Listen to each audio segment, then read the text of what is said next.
Bonjour à tous, bienvenue sur ma chaîne Grand Club FCB. Si vous êtes nouveau sur ma chaîne, n'hésitez pas à vous abonner. Joao Cancelo, buteur hier soir, a affiché sa satisfaction après la victoire du Barça face au FC Porto dans la finale du groupe H. Il ne fallait pas se rater. Hier, pour le compte de la 5e journée de phase de groupe de la Ligue des Champions, le Barça accueillait le FC Porto.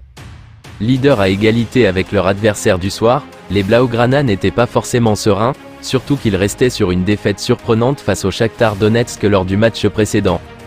Et quand ils ont encaissé l'ouverture du score sur une réalisation de Pepe à la demi-heure de jeu, les vieux cauchemars ont commencé à réapparaître. Mais cette fois, les hommes de Xavi Hernandez ont pu se reposer sur les hommes forts du début de saison, les deux Joao. Cancelo d'abord, qui a égalisé, puis Félix, qui a offert la victoire 2-1, de quoi qualifier les Barcelonais pour les huitièmes de finale. Après la rencontre, Joao Cancelo, prêté par Manchester City, a affiché sa satisfaction en conférence de presse. C'était une finale et nous l'avons gagnée. Lors des 2 matchs avec l'équipe nationale et à Vallecas, j'ai senti que mes ischio-jambiers étaient fatigués, et aujourd'hui un peu plus. Je vais faire tout mon possible pour être prêt à jouer contre l'Atlético de Madrid. Quand on est confiant, tout sort. On a un groupe de jeunes et d'adultes qui sont spectaculaires sur le plan humain, a ainsi lâché celui qui a d'ailleurs été élu homme du match. Deco, le directeur sportif du FC Barcelone, a fait le point sur Joao Félix et Xavi. Le FC Barcelone est soulagé. Qualifié hier pour les huitièmes de finale de la Ligue des Champions pour la première fois depuis 2021, le champion d'Espagne peut aborder l'avenir plus sereinement. Ce qui a bien évidemment rendu heureux Deco, qui a notamment rendu hommage à Joao Félix, un peu critiqué ces dernières semaines pour son manque d'efficacité. Nous n'avons jamais douté de Joao Félix. C'est un joueur qui nous crée de nombreuses occasions de marquer. De plus, nous sommes heureux qu'il ait marqué ce but qu'il cherchait depuis si longtemps.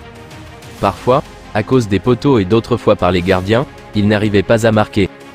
Il était essentiel de gagner après la dernière défaite contre le Shakhtar. L'équipe a su réagir face à un adversaire difficile et a pris l'avantage. Ce fut un bon match pour le Barça du début à la fin, a-t-il lâché dans des propos rapportés par Sport. Il en a aussi profité pour saluer la performance de Joao Cancelo. Quand nous l'avons recruté, nous savions déjà qu'il était capable de jouer à droite comme à gauche. C'est un joueur qui nous apporte beaucoup, a-t-il exprimé avant de se prononcer sur Xavi. Au Barça, c'est normal qu'il y ait beaucoup de rumeurs quand on ne gagne pas. Ici, nous travaillons au jour le jour, l'équipe est soudée et Xavi n'a jamais été en discussion. C'est pourquoi nous le renouvelons, parce que nous lui faisons entièrement confiance. Nous sommes habitués à tout cela. Mais cela s'est accompagné de mauvais résultats avec des blessures alors que nous avions toute notre équipe à disposition, de quoi mettre un terme aux rumeurs sur l'avenir du technicien espagnol. Rien n'est moins sûr.